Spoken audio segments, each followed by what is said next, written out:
Hey guys, James here. I can officially say I'm dead on the inside now. I'm just fucking with you. But this video took around 9 hours of testing, 6 today, 3 yesterday. It took that long because I decided I wanted to test everything that had to do with defending the deep ball all in one video instead of spacing it out like I did last time. Just give you all full-on statistical overload at once. But anyways, yeah, I decided to do this because if I was a viewer, I'd kind of prefer to see it all at once versus waiting, maybe one video every other day or something like that. I decided to just drop it all at once, give you guys all this data. So check out the background here. I'm going to be referring back to this. Found something really interesting, something I would not expect at all. I found a lot of things like that.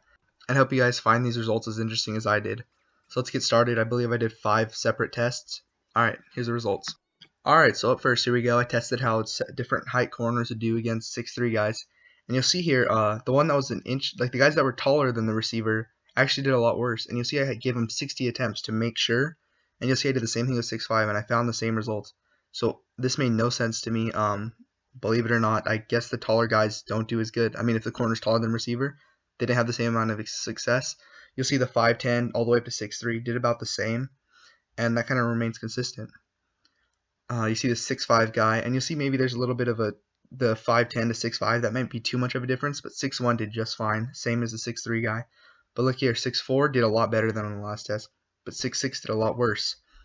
I believe the 6'4" guy on the 6'3" guy, he had about 23 total passes defended. This guy's 24.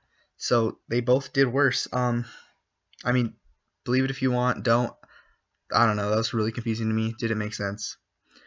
So now we have the totals here this is the totals for both of them, and you'll see it kind of stayed true. You see behind the 6'4" and the 6'6" guy were skewed because they were taller at one point. Look at here, the total for the taller receivers was 40%, 50% for the ones that were the same height or shorter, and that's out of 140 attempts for each. It says, I'm realizing now it says 1,040. I did not have 1,040 attempts. Well, probably total at the end, but anyways, it's supposed to be 140. So that was 50% versus 40%. And 140 is a pretty solid sample size. Okay, so here we go. I'm comparing the man versus zone at 6'1". They're going against a 6'3" receiver. And if it says 99, that means 99. The other statistic, like it's 99 man, they have 90 zone. And you'll see the guy that had 90 man really struggled in man. That's with no help over the top. This is just straight man one-on-one. You see how I did the cover 2 man 70%. And the best was probably cover 4.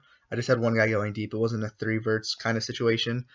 I mean, the difference between 14 out of 20 and 16 out of 20 isn't huge. Either way, you could tell the double covered's better choice. Makes sense anyways. But you see here, they're going against a guy that's all 99s. These guys are all 99s themselves. And you see most of the time in one-on-one situations, if they're all 99'd out, you get around 60% success rate. Could be better, but it's not horrible, I guess. And I was just letting the computer do it. I user control them in a couple tests. I don't know about this next test, but in a few tests. Alright, so yeah, this is a user-controlled one. So now I tested the most effective button, whether it be, you hold down Y, go for the intersection, X to bat it down, or A to try and punch the ball after. I think it's called like play receiver or something like that. And you'll see the going for the interception about 50%, but out of that 50%, I think 25% total end up in an interception. For some reason, batting the ball down did absolutely horrible. And I'm sure someone's going to be like, oh, fuck that, I press square every single time, it works perfect. This is just a test.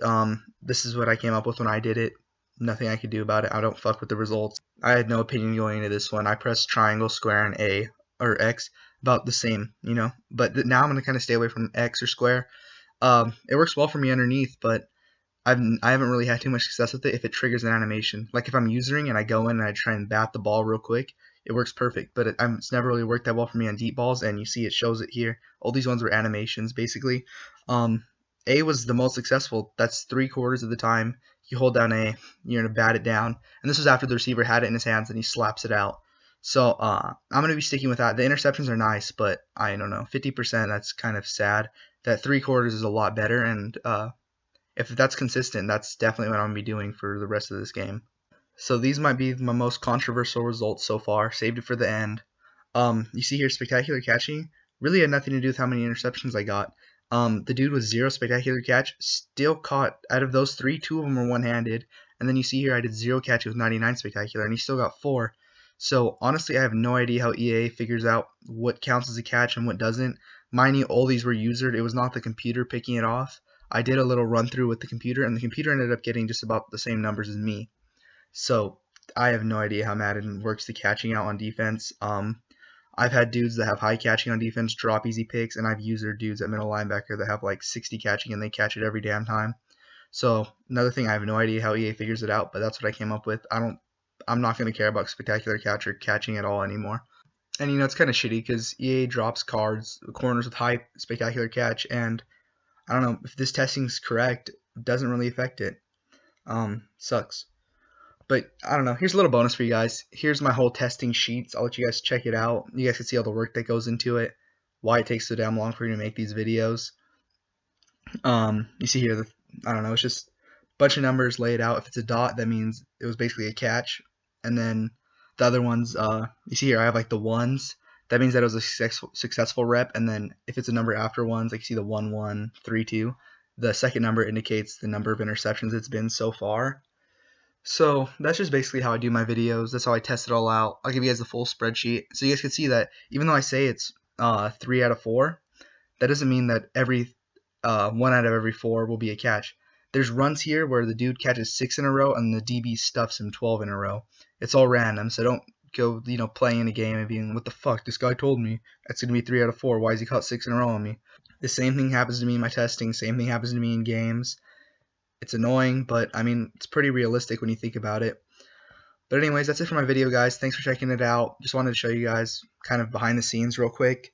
My song recommendation for today is going to have to be No Parties in LA by Kanye West. Just came out with Kendrick Lamar. Kind of loving that song so far. Reminds me of some old Kanye West rapping again. I mean, I like his new shit, but it's kind of cool getting a throwback. Alright, guys, thanks.